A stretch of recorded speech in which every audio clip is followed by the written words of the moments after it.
There are three things you need to know before starting your first business. I'm speaking as a person who started his first management business at age 20 and have since expanded across two major states. For now, at the end of this video, you will be able to tell in which of these factors you err in as a small business owner. The first one we are going to treat is managerial aspect, and this is something I completely messed up in. As a young man, I neglected the aspect of managerial because I wanted to be profitable. I wanted this business to work. I wanted to prove so many people wrong, such that the business was entirely focused on getting as much people to sign up on the platform as opposed to how to manage the business. Maybe it stemmed from the fact that I was very shy at the time. I mean, an employee could walk in to hand me a file or to relay some kind of information. I would totally avoid eye contact, trying to pretend as though I'm scribbling something on the table. So it was my total lack of confidence that steeped into my managerial role. So management has two subsets. The first is management of the business and management of the staff. Management of the business is actually self-explanatory, which is the systems you put in place, the people and how to handle XYZ, the different staffs you contract for various services. So business management is self-explanatory. But the one I want us to zoom on today is the management of your staff. This is something, like I said earlier, I totally lacked confidence, especially in the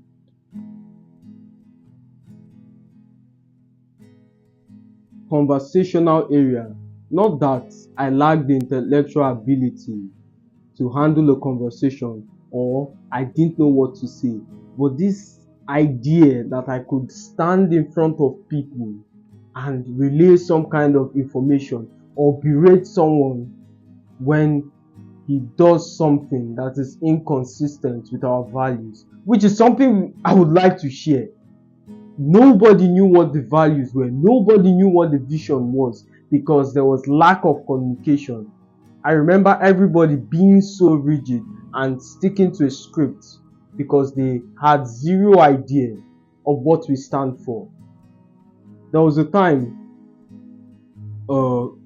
a company or a person, a client, a potential client asked a question. They would have to call me in order to get an answer.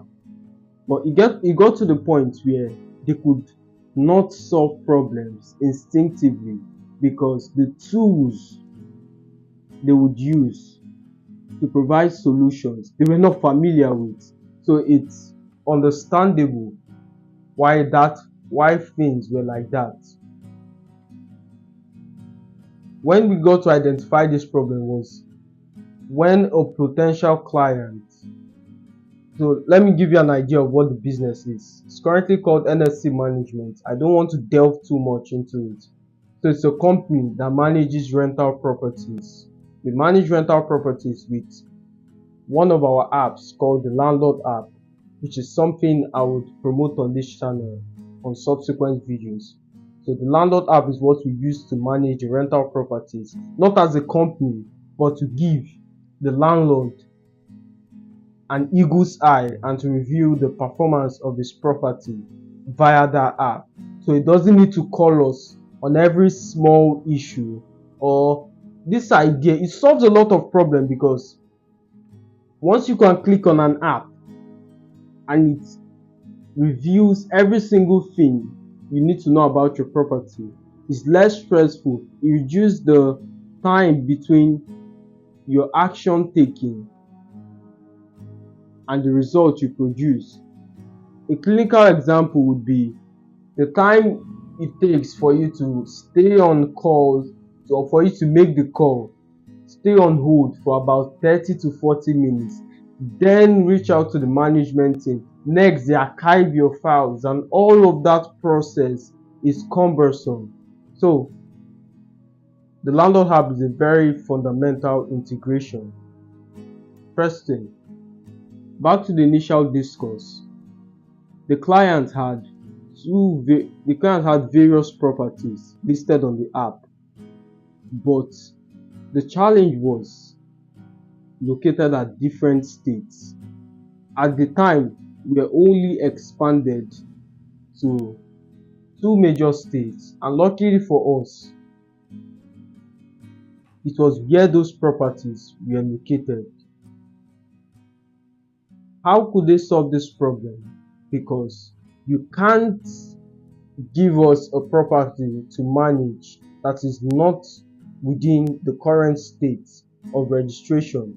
Plus, if we were to list you with the property, there's how the site works. Once you link your management password to our site, to your current state of location, it automatically puts you in a price point category. So say if your rental property generates around $200,000, it puts you in a 2% or 3% category. So listing the property, an amalgamated property that contains various states, would inevitably bloat up the price without providing the equivalent value. So the logical thing to have done is to find a way to separate the properties. So the one in this state, we manage it, and the one in the other state, we push it to the management team over there. But how can we do this? How can we separate this without the cumbersome effort or the cumbersome activity that pertains towards it? Everybody was confused. They called me, they got me on the phone. I simply said, why don't you use transfer of ownership? So transfer of ownership is basically sending the properties like a file. You send it to another account. Of course, there are so many security verifications at the back of it. I'm trying to be as concise as possible without making this video promotion centric. That's why I'm trying to skip as much information. So all you could do, why don't you just transfer the ownership, create another account, then transfer all the asset class within that state to that other account. Then when you're registering with the pertinent state, when you're registering with the other states, they can easily appropriate the funds. Or once you log in the management account, it's easily going to place you in the right category without bloating up the figure. The moment you separated the properties, so from 200 grand in total, it reduced to 150. So had he retained the property, it would have inevitably put him in the wrong percentage category. I hope you understand what I'm trying to say. That's the first thing. So everybody was psyched because why didn't they think about this? In fact, some had no idea that that feature existed. This was one of those moments that I realized, bro, you're wasting time. This is not it. You have to get everybody. Call them like your children. Get them back to basics. That was one of the moments. So managerial is very important. Not just management of the business. Do not be like me. Disregard your social anxiety and focus on your business, which is the first one. The second thing we'll talk about is advertising. Advertising is kind of self-explanatory, but the basic definition of advertising is creation of awareness of your product or service. So how do you create awareness that ensures you to stand out? Majority of you are caught up in the moral trap. I don't want to do this. It's incongruent with my ethics. But my friend, we live in an attention-seeking economy. We live in an economy where the retention rate is very low. So you need a very striking hook, in order to grab an audience to even watch your ads, let alone consider your products. If I were to ask the average individual who believe in this wrong idea, do you believe your products or services are good? Of course they are. Does that mean when someone watches the ads, regardless of how you got in, he retains value from your product? Yes. So why would you watch other people who have shitty products and communicate less value in their service? Take all the customers. The Bible says it. Behold, I send you as sheep unto wolves. If you do not understand the laws of the jungle, you're going to get eaten. As the reality of it.